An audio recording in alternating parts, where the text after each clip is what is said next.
பிள்ளையார சுற்றினா புண்ணியம் கிடைக்குங்க, மரத்தை சுற்றினா மல்பெரி பழம் தானே கிடைக்குங்க. ஆமாங்க, இதுதாங்க மல்பெரி செடிங்க. இது பட்டுப்புழுக்கு தீனியாக கொடுப்பாங்க. பட்டுப்புழு பார்த்திங்கன்னா இலையை சாப்பிடுங்க, நாம் இந்த பழத்தை சாப்பிட்லாங்க. இந்த பழம் நல்லா பழுத்தா பிளாக் கலரில் இருக்குங்க.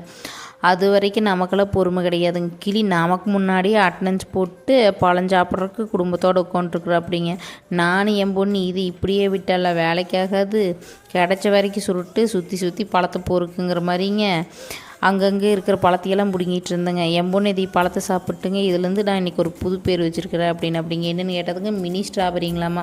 இந்த பேர் நல்லா தான் இருக்குதுன்னு சொல்லிட்டுங்க, இன்றிலிருந்து நாம் மட்டும் மினி ஸ்ட்ராபெரின்னு கூப்பிடலாம் அப்படின்னு சொல்லிட்டுங்க சாப்பிட்டு இருந்தேங்க. நேற்று பார்த்திங்கன்னா ஒரு 40 பேர் லைக் பண்ணியிருக்கிறீங்க, 5 பேர் சப்ஸ்கிரைப் பண்ணியிருக்கிறீங்க. ரொம்ப சந்தோஷங்க, உங்களோட ஆதரவுக்கு நன்றிங்க.